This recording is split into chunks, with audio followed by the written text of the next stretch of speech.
Good day, community. Happy Sunday. I went through our chat yesterday and realized that most people did not read the write-up. Obviously, it was too long, I guess. So I thought of a better way to get this across to us. We're supposed to have a chat on effect of menopause on midlife crisis with a focus on depression. I hope to hear your contribution and your comment. It might not be for you, but I'm sure that there will be someone here that is going through a midlife crisis and is complicated by menopause. I want you to know that there is help for you. Just take out time and listen. Midlife crisis is often complex with cultural forces and psychological triggers. It's more than purchasing a car. It is struggle with one finiteness. It is also time when adults feel an impulse to achieve and create more meaning to their lives. It is also a time when adults are at risk to develop mood disorders like depression. Midlife crisis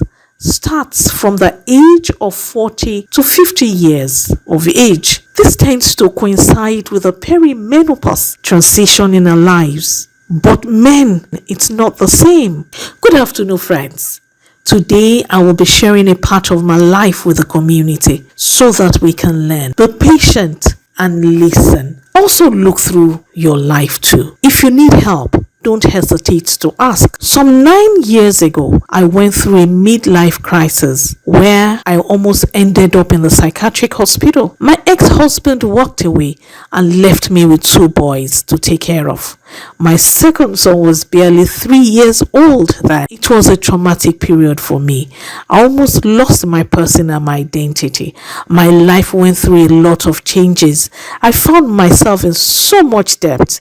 I was always going to the bank to borrow money, not to buy things for myself, but to expand my business in quote.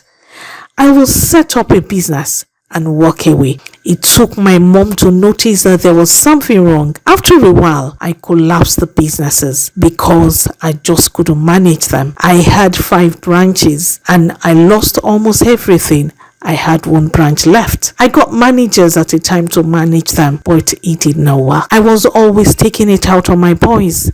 I was always beating them for no reason. But you know what? I didn't know that there was something wrong with me. One day after beating my 9-year-old boy, that is 6 years after their father left, he came to me and said, "Mom, you need help." The next thing I heard was depression. I brought up my laptop to read through what depression is. Out of 15 signs and symptoms, going through 13, I bursted into tears and asked God to help. I lost my mind for 2 years. I was always home crying from morning till night. But I took out time to pray and study my Bible. I realized I needed God to step in. God heard my cries, and it took a friend of mine to notice that I needed help. She would come to my house, just sit and listen to me. When I'm not crying, I could be talking for 24 hours non-stop.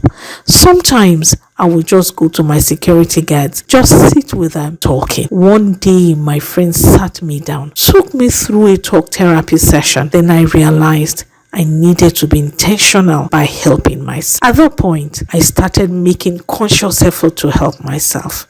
I started going for business training. Sometimes I just didn't understand them, but I never allowed that to deter me. I stopped living that lonely life. I started swimming exercises. I joined a gym. Despite all this, my weight changed from 72 to 80 kg. As I earlier told you, I joined a gym, but I still was not coming down. So now I will tell you those things that I did to manage my weight. It was a tough period for me. I was intentional with my approach. There was no menu club, but I had some friends who supported me. After 2 years, I was back on my feet. God made it happen. I went back to my business and now on top of things. During the years of struggle, I was always reading and I discovered that I was going through the perimenopause transition. The hot flashes started, the dry skin, complications with digestive system, irritability, tiredness, and pains. I had depressive spells. Those depressive spells were not funny at all. I get moody, negative thoughts that I should stab myself. Sometimes when driving, suicide thoughts would come. However, I was able to overcome all this because of the knowledge that I have now. Those negative thoughts do come because the level of estrogens have reduced. Estrogens have connections with our emotions, our thoughts, and the brain. I consciously speak positive words of affirmations to myself. Now those thoughts hardly come because I've been empowered. What are you going through? Are you taking charge of your life and circumstances? Where are you seeking help? What are those signs and symptoms you are experiencing? Do you listen to your body at all? Kindly share your thoughts with us. Who knows, we might just be saving a soul. Do you need help? Please ask. Last week, we spoke about the non-drug management. We spoke about the cognitive behavioral therapy, which is the talk therapy. How did I apply this to myself? This was what my friend did for me, the talk therapy. Do you have any friend you can talk with? If not, a physician can help. Don't allow it to get complicated. Seek help. Then we spoke about the less formal supportive therapy. That is